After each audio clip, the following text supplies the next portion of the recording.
নমস্কার, S Bangla news online খবর সব দেখাবো আমরা।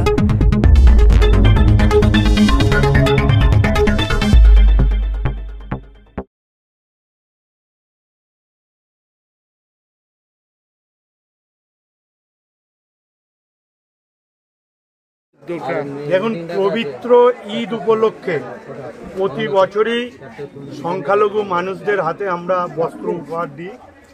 এবছরও আমরা দিতে শুরু করেছি। আজকে সিঙ্গুর ব্লকে আমরা দিলাম, কালকেও সিঙ্গুর ব্লকে 3টে পঞ্চায়েতে দিয়েছি। আজকেও আমাদের বিডিও অফিসের হল ঘরে আজকে তাদের হাতে সকলের বস্ত্র তুলে দেওয়া হলো, যাতে ঈদের দিন আনন্দে তারা মেতে উঠতে পারে।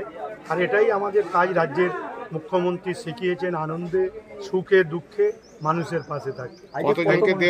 আজকে আমরা প্রায় 2000 মানুষের হাতে আমরা তুলে দিই। আগামী দিনে কি? আগামী পরশুদিন হরিপাল ব্লক আছে এবং কালকে চণ্ডীতলা ব্লক আছে, যেগুলো আমরা মানুষের হাতে তুলে দিই।